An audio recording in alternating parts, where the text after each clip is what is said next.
Les apôtres ont une onction qui leur permet de faire proliférer les œuvres. C'est-à-dire un apôtre, s'il visite un quartier par exemple, et qu'il annonce la parole là-bas, l'onction de Dieu qui est sur lui va faire que là où il a eu réunion avec les fidèles, les gens vont commencer à se rassembler là. Il y a une force qui va l'accompagner. L'apôtre par excellence, c'est le Seigneur Jésus. Il avait les 5 ministères. Il avait le ministère apostolique, le ministère prophétique, le ministère de l'enseignement, le ministère évangélique et le ministère pastoral. C'est pourquoi l'apôtre est tout en haut, parce que c'est lui qui établit les églises. Deuxièmement, il parle des prophètes, ceux qui ont un ministère prophétique. Parce que la prophétie, c'est la direction.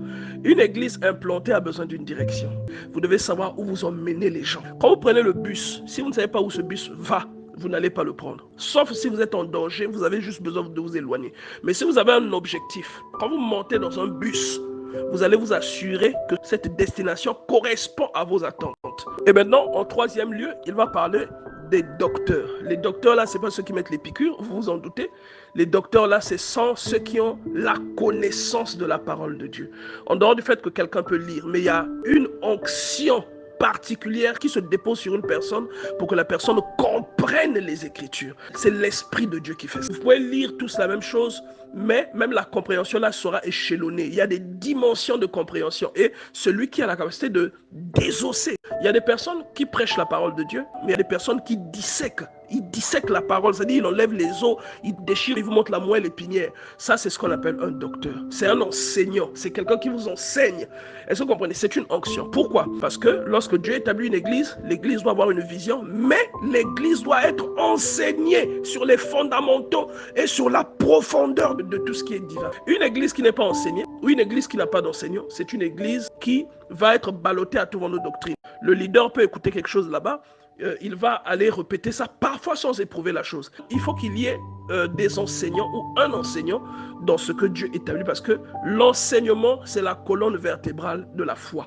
D'accord? Les exhortations, c'est bien, la prédication, c'est bien, mais l'enseignement, c'est ce qui pose les fondements dans la foi de quelqu'un. Pour que la personne doit savoir comment se conduire, où est-ce qu'elle va et comment elle doit marcher. Et normalement, après les docteurs ou les enseignants, il y a les évangélistes.